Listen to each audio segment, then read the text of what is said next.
نے کیا ہے۔ ابو بکر نے کہا اگر میرے رسول نے یہ کہا ہے تو میں منو عن اس کلام کو تسلیم کرتا ہوں۔ کہنے لگے یہ کوئی بڑی بات نہیں ہے جسے میں تسلیم کرتا ہوں۔ وہ ہے کہنے لگا وہ کیسے؟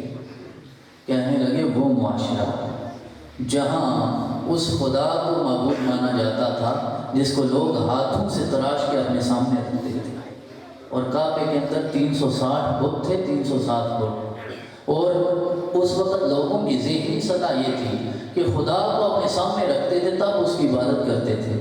ایسے معاشرے میں میرے رسول نے آ کر کہا ابو بکر یہ تو جاہل ہیں، یہ تو نادان ہیں، اپنے ہاتھوں سے تراشے ہوئے بت کی عبادت کرتے ہیں، آؤ میں تمہیں لیے چلتا ہوں اس حقیقت منتظر کی بارگاہ میں جس کے بارے میں اقبال نے کہا کبھی ہے حقیقت منتظر نظر آ لباس مجاز میں کہ ہزاروں سجدے تڑپ رہے ہیں میری جبین نیاز میں۔ کہا ابو بکر چھوڑ دو ان خداؤں کو، رب کائنات نے اس پیشانی کو تخلیق اس لیے نہیں کیا، کبھی کسی پتھر کے آگے جھکتی ہے، کبھی چاند کے آگے جھکتی ہے، کبھی سورج کے آگے جھکتی ہے، کبھی کسی جانور کے آگے جھکتی ہے۔ میں تیرا رسول محمد بتاتا ہوں اس خدا کی عبادت کرو جس کے سوا کوئی معبود نہیں ہے، اور میں محمد دیکھ کر آیا ہوں کہ رب کائنات کا وجود ہے، میں اسے تسلیم کرتا ہوں۔ اس معاشرے میں شاید کوئی مانتا نہیں تھا، ابو بکر کہتا ہے میں اسے تسلیم کرتا ہوں۔ تو توحید یہ بنیاد ہے شریعت کی، اور توحید وابستہ ہے میرے رسول کی ذات گرامی سے۔ قرآن میں اللہ نے کہا هو اللہ احد اللہ الصمد لم یلد ولم یولد ولم یکن له کفوا احد۔ یہ سورۃ توحید ساری پڑھ دی میں نے، دوبارہ سمجھیں۔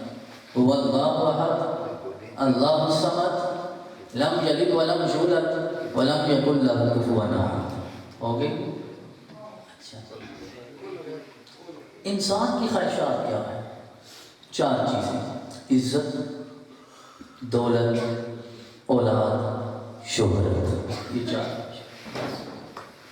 اللہ نے ان 4 جملوں میں سارے مسائل سلجھا دیے۔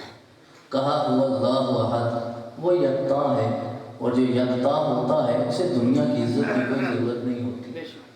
کہا اللہ الصمد، وہ بے نیاز ہے، اور جو بے نیاز ہوتا ہے اسے دنیا کے مال دولت کی کوئی ضرورت نہیں ہوتی۔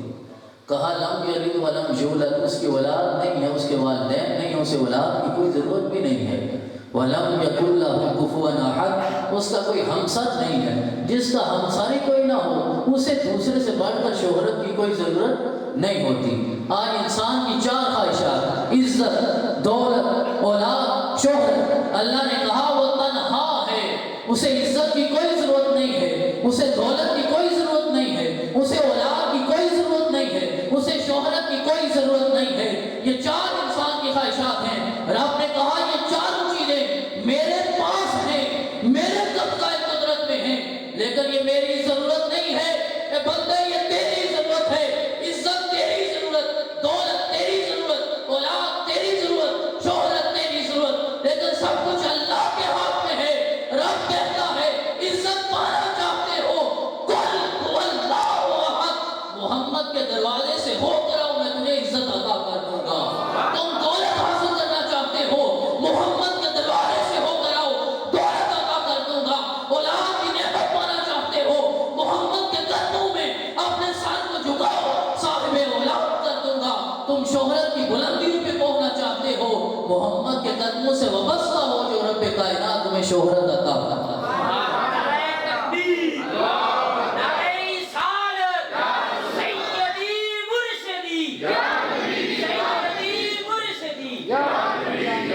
سورہ توحید کے آغاز میں رب کائنات نے بتا دیا کہ میرے نبی کا مقام کیا ہے۔ جو کچھ بھی لینا چاہتے ہو دوں گا میں، لیکن واسطہ اور وسیلہ میرے نبی کی ذات ہونی چاہیے، اس کے سوا اللہ سے براہ راست کسی کا تعلق ہی نہیں ہے۔ تو یہ توحید ہے۔ توحید یہ بنیاد ہے ہماری شریعت کی، اور جب تک یہ بنیاد نہ پڑے اس وقت تک شریعت کی عمارت کو کھڑا نہیں کیا جا سکتا، اور یہ بنیاد ہی تب ہوگی جب محمد رسول اللہ صلی اللہ علیہ وسلم کے کہنے پہ یہ مانا جائے گا کہ اللہ ہے۔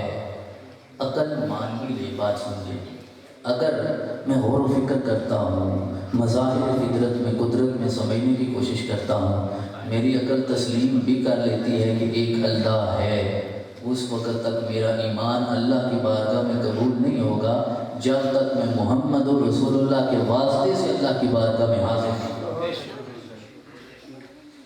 کھڑا